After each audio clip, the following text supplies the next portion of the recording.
விக்னேஸ்வராய நமக. குலதெய்வமான ஸ்ரீ பொன்னம்பல சுவாமி, ஸ்ரீ பொன்முத்து கரப்பண சுவாமி, அங்காள பரமேஸ்வரி பாப்பாத்தி அம்மன் துணையுடன் இந்த நாள் இனிய நாளாக அமைய அனைவரின் அவரவர் குலதெய்வம் காத்து அருள் பாலித்து பிரம்மாண்ட வெற்றியை கொடுக்க வணங்குகின்றேன். இன்று பிறந்த நாள் மற்றும் திருமண நாள் காணும் அனைத்து சொந்தங்களுக்கும் என்னுடைய நல் வாழ்த்துக்கள். மகர ராசிக்காரங்க பொதுவாகவே ரொம்ப நல்லவங்க. மகர ராசிக்காரங்க உழைப்புக்கு பேர் போனவங்க, உழைத்து மற்றவர்களை காப்பாற்றக்கூடியவர்கள். பாசம் நேசம் அப்படிங்கிறது உணர்ந்து எல்லாத்துக்காகவும் தன்னுடைய தியாகத்தை கொடுத்து இந்த உயிர்ப்பித்து குடும்பத்திற்காக உழைக்கக்கூடியவர்கள். அவங்கள நல்லா புரிஞ்சுக்கிட்டாங்க அப்படின்னா தன்னுடைய துணையோ இணையோ இல்லை தன்னுடைய பிள்ளைகளோ மிகப்பெரிய அளவில் வளர்ச்சி அடைவார்கள் அப்படிங்கிறது தான் நிதர்சன உண்மை. மகர ராசிக்காரங்களை மகர ராசிக்காரங்களை திருமணம் செய்வது அப்படிங்கிறது ஒரு மிகப்பெரிய ஒரு புத்திசாலித்தனம்னு சொல்லலாம். ஏன்னா இவங்க கூட வாழக்கூடியவங்க மிகப்பெரிய ஒரு நல்ல விஷயம் என்ன அப்படின்னா, அவங்களோட வாழ்கின்ற காலத்தில் உண்மையாகவும் நேசத்துக்கு உடையவர்களாகவும் நிறைய பிரச்சனைகளிலிருந்து உங்களை விடுபட்டு கொண்டு வருபவர்களாகவும் உழைப்புக்கு பேர் போனவர்களாகவும் பதவிகளில் மிகப்பெரிய உயரத்தை அடையக்கூடியவர்களாகவும் வாழ்க்கையில் ஒரு முக்கியமான ஒரு வாழ்க்கை அதிர்ஷ்டத்தை கொடுக்கக்கூடியவர்களாகவும் மகர ராசிக்காரங்களை நீங்கள் நம்பலாம். மகர ராசி என்னதான் சனி வீடாக இருந்தாலும் பொறுமையாக இருந்து slow and steady and win the ரேஸுங்கிற மாதிரி சில விஷயங்களை பொறுமையாகவும் நிதானமாகவும் வெற்றி கொள்ளக்கூடியவர்களாக கண்டிப்பாக மகர ராசிக்காரங்க உருவாகுவாங்க. இந்த மகர ராசிக்காரங்க மிகப்பெரிய அளவில் வெற்றி பெறுவதற்கு கால சூழ்நிலை மிகப்பெரிய ஒரு சாய்ஸாக கொடுக்கும்.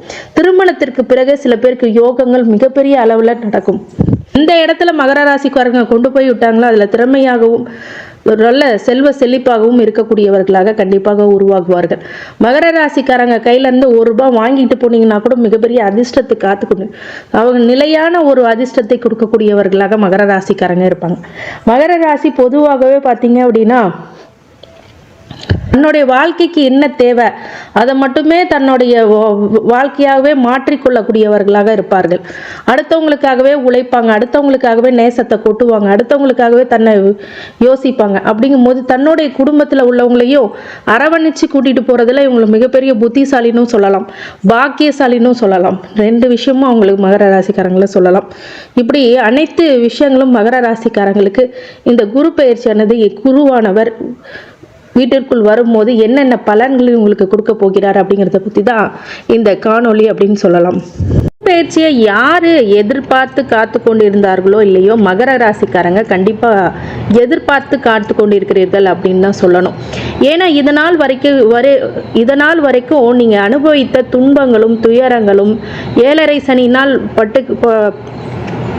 சனியினால் வருத்தத்திலையும் சவால்களையும் சோதனைகளையும் மன உளைச்சல்களையும் ஒரு நல்ல வாழ்க்கை அப்படின்னு நினைக்கும் போது எல்லாமே நம்மளை சுற்றி வேஷமான வாழ்க்கையும் ஒரு வனவாசம் மாதிரியான வாழ்க்கை, ஊரை விட்டு ஊரை போய் வேலையை விட்டு வேலைக்கு போய் சில மன சங்கடங்களை கொடுக்கக்கூடிய தருணங்களையும் சந்தித்து வந்து கொண்டிருக்கிற மகர ராசிக்காரங்களுக்கு இந்த குரு பயிற்சி மிகப்பெரிய ஆறுதலை கொடுக்கக்கூடியதாக கண்டிப்பாக உருவாகுது அப்படிங்கிறது தான் உண்மையான விஷயம். 4ஆம் இடத்துல குரு இருந்து என்ன பண்ணலான்னு தெரியாமல் சில விஷயங்கள்லாம் சொந்த பந்தங்களில் சொத்து சுகத்தில் பிரச்சனைகளில் எல்லாத்துலேயுமே நீங்கள் ஒரு வன்மத்தை கக்கி உங்களுடைய முழு விஷயங்களில் யார் நல்லவங்க யார் கெட்டவங்கன்னு அப்படிங்கிறது அனலைஸ் பண்ணுறதுக்குள்ளேயுமே தன்னுடைய வாழ்க்கையில் மொத்த நிம்மதியை இழந்து ஆனால் 11 ஆண்டுகளுக்கு பிறகு ஒரு மிகப்பெரிய ஒரு குறைகளை நிவர்த்தி பண்ணக்கூடிய குரு பயிற்சியாக இந்த குரு பயிற்சி கண்டிப்பாக உருவாகும் அப்படின்னு சொன்னால் மாற்று கருத்துக்கு இடமல்ல. இப்படிப்பட்ட குரு பயிற்சி மே 1, 2024 இந்த குரோதி வருடம் தமிழ் மாதம் சித்திரை 18ஆம் நாள் புதன்கிழமை சரியாக 11:56 குரு பகவான் மேஷ ராசியிலிருந்து ரிஷப ராசிக்கு பயிற்சி அடைகிறார். இப்படி பயிற்சி ஆகக்கூடிய இந்த குருவானவர் மகர ராசிக்காரங்களுக்கு எப்படிப்பட்ட பலன்கள் கொடுப்பார் அப்படிங்கிறத மிக விரிவாக நம்ம பார்க்கிறோம்.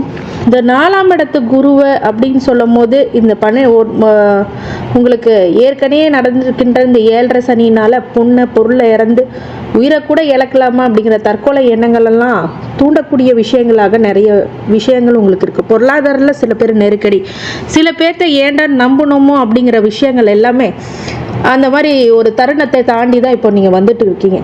இந்த மே 1ஆம் தேதிக்கு பிறகு உங்கள் வாழ்க்கையில் நடக்குகின்ற மிகப்பெரிய ஒரு மாற்றங்களும் வளர்ச்சிகளும் கண்டிப்பாக இந்த குருவானவர் உங்களுக்கு எப்படிப்பட்ட பலன்களை கொடுப்பார் அப்படின்னா, மகர ராசிக்காரங்களுக்கு நட்சத்திர வாரியாக திசாபுத்தி பலன்களை உங்களுக்காக நாங்கள் மிக துல்லியமாக கணித்துள்ளோம்.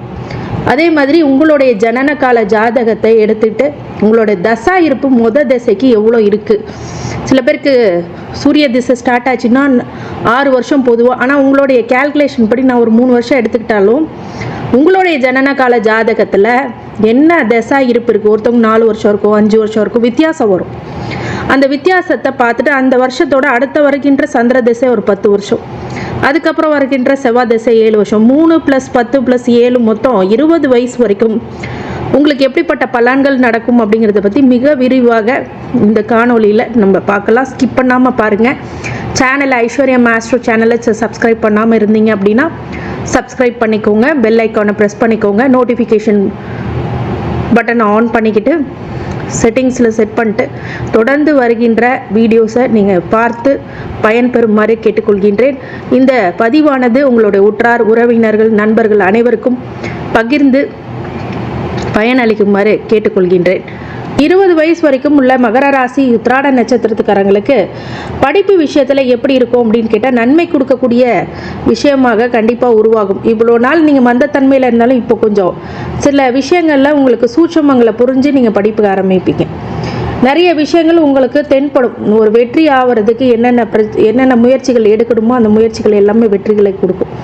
அதே மாதிரி உத்தியோகத்துக்கு போகிறவங்க, உத்தியோகத்துக்கு புதுசாக எனக்கு வேலையே கிடைக்கல அப்படின்னா இந்த காலகட்டத்தில் இடமாற்றம் பொருள் மாற்றம் அப்படிலாம் அடைஞ்சு ஒரு நிலையான வேலைக்கு வரக்கூடிய விஷயமாக இந்த விஷயம் இருக்கும். திருமணம் ஆகலைங்க, திருமணம் ஆகுமா அப்படின்னு கேட்டிங்களா, இந்த 5ஆம் இடத்து குரு கண்டிப்பாக உங்களுக்கு திருமணத்தை பண்ணி வைப்பார். ஏன்னா பாக்கிய குரு, அதாவது இருக்கிற இடத்த விட பார்க்குற பார்வைக்கு குருக்கு பலன் அதிகம்ங்கிற அடிப்படையில் 9ஆம் இடத்து பாக்கியஸ்தானத்தையும் பார்க்கறது, பாக்கியத்தை கொடுக்கக்கூடிய இந்த குருவானவர் உங்கள் வாழ்க்கையில் ஒரு நல்ல திருப்பத்தையும் முன்னேற்றத்தையும் திருமணம் போன்ற நல்ல சுபகாரியங்களும் நடத்தி வைப்பார் அப்படிங்கிறதுக்கு மாற்று கருத்து இல்லை. இந்த 5ஆம் இடத்துல இருக்கின்ற குருனால இந்த செவ்வாய் திசை ஒரு 4க்கும் 11க்கும் அதிபதியாக இருக்கும்போது இந்த குரு திசை குருவானவர் செவ்வாய் திசைக்கு மிகப்பெரிய நன்மையை கொடுப்பார் அப்படிங்கிறதுக்கு தான் உண்மை. தன்னுடைய பார்வையான 9ஆம் பார்வையாக உங்களுடைய ராசியே பார்க்கறதுனால உங்களுக்கு சுபிட்சத்தை அள்ளி கொடுப்பார், திருமணத்தை பண்ணி வைப்பார். புத்திரபாக்கியமே இல்லாதவங்களுக்கு புத்திரபாக்கியம் ஏற்படும். ஆனால் காலேஜ் படிக்கிறவங்க அப்படின்றது கல்லூரி போன்ற விஷயங்கள்லாம் மிகப்பெரிய மாற்றம். சில பேருக்கு லவ் மேரேஜ் நடக்கக்கூடிய பிராப்தமும் அமையும் அப்படிங்கிறது தான் அந்த உண்மையான விஷயம். அடுத்தது ராகு திசை 20 வயசுலேருந்து 38 வயசு வரைக்கும். இந்த ராகு திசை பொதுவாகவே மகர ராசிக்காரங்களுக்கு உங்களுடைய ஜாதகத்தில் அடிப்படையில் பார்க்கும்போது ராகு எப்படிப்பட்ட இடத்துல இருக்காருன்னு பொறுத்தே திசைகள் யோகத்தை கொடுக்குமா அவயோகத்தை கொடுக்குமாங்கிறது முடிவு பண்ண முடியும். ஆனால் பொதுவாகவே இது சர்ப்ப கிரக திசைன்றதுனால மாற்று பாலினத்தினரோடு கொஞ்சம் கவனமாக இருக்கிறது ரொம்ப நல்லது. குரு திசை வந்திருக்கிறது உங்களுடைய ராசிக்கு பார்க்கும்போது தவறுகள் பண்ணக்கூடிய நிலைமை வராது, இருந்தாலும் எச்சரிக்கை உணர்வு அப்படிங்கிறது இருக்குது. ஏன்னா உங்களை தேடி இந்த ராகு திசையில் சில பெண்கள், சில ஆண்களாக இருக்கும்போது ஒரு பெண்ணுடைய கான்டாக்ட்ஸோ பெண்ணாக இருக்கும்போது ஆணோடைய கான்டாக்ட்ஸோ இருக்கிறது அப்படிங்கிறது முற்றிலும் தவிர்க்கிறது. நான் ஓப்பனாக சொல்கிறேன், ரிலேஷன்ஷிப்பில் இருந்தீங்கன்னா பிரச்சனைகளை அதிகமாக கொடுக்கும். திருமண வாய்ப்புகள் தேடி வரும். இந்த திருமணத்துக்கு ஒரு பேட் டைம் குரு நல்ல இடத்துக்கு வர்றது அப்படிங்கிறதுனால உங்களுக்கு திருமணம் நடக்கும். ஆனால் ராகு திசையில் நடக்கும்போது சில தேவையில்லாத மன உளைச்சல்களும் வம்பு வழக்குகளும் வீண் விரோதங்களும் கடன்களும் பிரச்சனைகளும் கொடுக்கல் வாங்கல இஷ்யூஸு, அப்புறம் திருமண வாழ்க்கையில் பிரச்சனைகளை கொடுக்கக்கூடியதாக அது அமைஞ்சு விடுங்கிறதுனால இந்த 20லேருந்து 38 வயசுக்குள்ள இந்த ராகு திசை நடக்கும் ரொம்ப ரொம்ப கவனமாகவும் எச்சரிக்கையாகவும் நம்ம கண்டிப்பாக இருந்தாகணும். அதாவது குரு திசை 38 வயசுலேருந்து 54 வயசு வரைக்கும். இந்த குரு திசையில் பார்த்தீங்க அப்படின்னா தொழிலில் நடத்துகிறவங்க மிகப்பெரிய லாபத்தை கொடுக்குறாங்க. ஏன்னு கேட்டிங்கன்னா அந்த 5ஆம் இடத்துலேருந்து 7ஆம் பார்வையாக 11ஆம் இடத்தை பார்க்கும்போது வியாபாரத்தில், உத்தியோகத்தில், விவசாயியில் எல்லாத்துலேயும் நல்ல மகசூல் கிடைச்சி லாபத்தை அதிகமாக கொடுக்கக்கூடிய காலகட்டம். இந்த காலகட்டத்தில் குரு பெயர்ச்சியும் உங்களுக்கு நன்மையை கொடுக்கக்கூடிய இடத்துல வரும்போது புத்திர பாக்கியமே இல்லாதவங்களுக்கு இப்போ IVF ஃபெர்டிலிட்டி அந்த மாதிரி ட்ரீட்மெண்ட் போகிறவங்களுக்கு புத்திர பாக்கியம் அப்படிங்கிறது கண்டிப்பாக கிடைக்கும். தொழிலில் வியாபாரத்தில் முன்னேற்றமான நிலை, மிகப்பெரிய வளர்ச்சி. இந்த பஞ்சமஸ்தானத்தில் இருக்கின்ற இந்த குருவானது காரிய சித்தியை கொடுக்கக்கூடியதாகவும் இந்த ஆண்டு குரு நிறைய நன்மைகளை செய்ய போகிறார். பூர்வ புண்ணிய ஸ்தானத்தில் குரு பகவான் அமர்றதுனால உங்கள் ராசிக்கு குருவின் அருள் பார்வை கிடைக்கிறதுனால தொட்டது தொலங்கும், வச்சது விளங்கும், புதிய முயற்சி வெற்றி கிடைக்கும் அப்படிங்கிறது தான் உண்மை. குரு பகவானோட அருளில் வியாபாரத்தில் வெற்றி, திருமணம், குழந்தை பேரு போன்ற சுப விஷயங்கள் நடைபெறும். நினைச்ச காரியத்தை வெற்றிகரமாக முடிக்கக்கூடிய சூழ்நிலை, வேலையில் பதவி உயர்வு, சம்பள உயர்வு, அரசு வேலை செய்வர்களும் ப்ரொமோஷனும் கூடிய இடைமாற்றம் அப்படிங்கிறதெல்லாம் இருக்கும். குழந்தை பாக்கியத்தை காத்து கொண்டிருக்கிறவங்களுக்கு இப்போ மிகப்பெரிய ஒரு நல்ல வரன் அப்படின்னு தெய்வமே குழந்தையாக பிறக்கக்கூடிய ஸ்தான பிராப்தம் அப்படிங்கிறது கண்டிப்பாக உருவாகும்.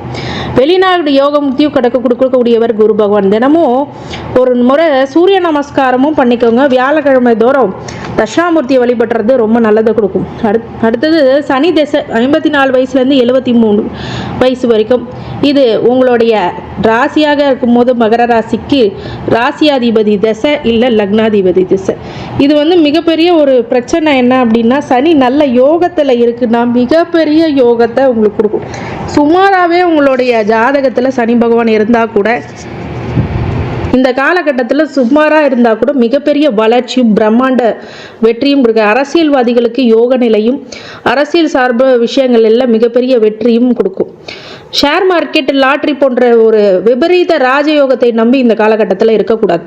சனி திசை அப்போதும் மிகப்பெரிய டிசிப்ளினை நீங்கள் ஃபாலோ பண்ணணும்.